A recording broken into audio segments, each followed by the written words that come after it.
Hey everybody, it's Senator Mallory McMorrow. Happy March is Reading Month. It's one of my favorite months. I hope you take every opportunity this month to read with your kid, your friend, your neighbor, whoever. Now let's get to reading. This is one of my favorite books to read to my daughter who just turned 3. This is Rosie, Revere, Engineer. This is the story of Rosie Revere, who dreamed of becoming a great engineer. In Lila Greer's classroom at Blue River Creek, young Rosie sat shyly, not daring to speak.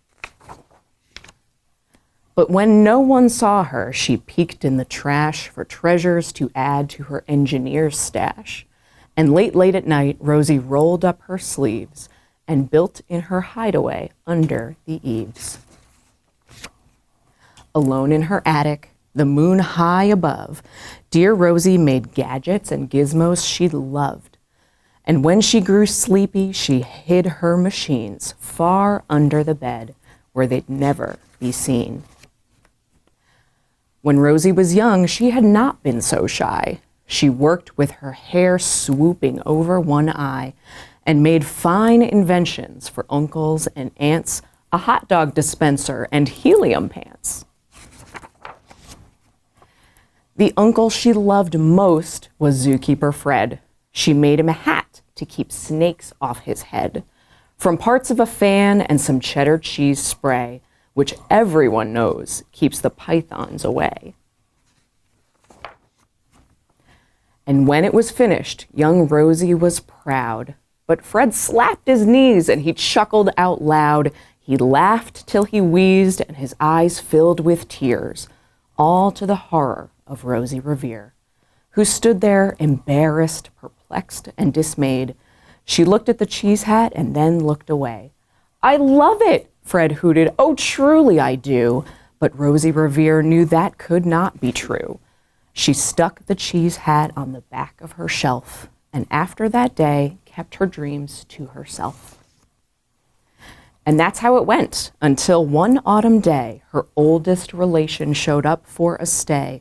Her great-great-aunt Rose was a true dynamo who'd worked building airplanes a long time ago.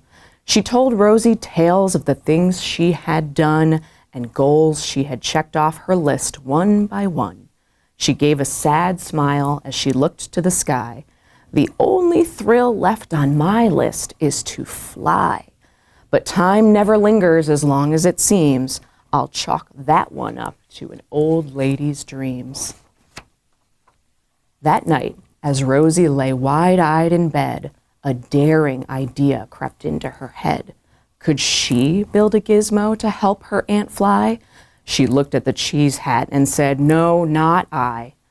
But questions are tricky, and some hold on tight, and this one kept Rosie awake through the night. So when dawn approached and red streaks lit the sky, young Rosie knew just how to make her aunt fly. She worked and she worked till the day was half gone, then hauled her cheese copter out onto the lawn to give her invention a test just to see the ridiculous flop that it might turn out to be. Strapped into the cockpit, she flipped on the switch. The helio cheese copter sputtered and twitched. It floated a moment and it whirled round and round, then froze for a heartbeat and crashed to the ground. Then Rosie heard laughter and turned round to see the old woman laughing and slapping her knee. She laughed till she wheezed and her eyes filled with tears, all to the horror of Rosie Revere, who thought, "Oh no, never, not ever again will I try to build something to sputter or spin, or build with a lever, a switch, or a gear, and never will I be a great engineer."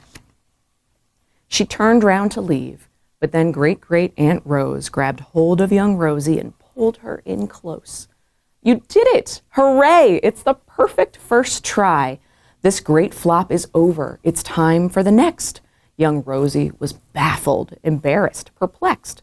"I failed," said dear Rosie. "It's just made of trash. Didn't you see it? The cheese copter crashed."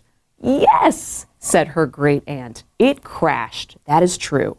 But first, it did just what it needed to do. Before it crashed, Rosie, before that, it flew. Your brilliant first flop was a raging success. Come on, let's get busy and on to the next. She handed a notebook to Rosie Revere, who smiled at her aunt as it all became clear. Life might have its failures, but this was not it. The only true failure can come if you quit. They worked till the sun sneaked away till its bed. Aunt Rose tied her headscarf around Rosie's head and sent her to sleep with a smile ear to ear to dream the bold dreams of a great engineer. At Blue River Creek, all the kids in grade 2 build gizmos and gadgets and doohickeys too. With each perfect failure, they all stand and cheer, but none quite as proudly as Rosie Revere.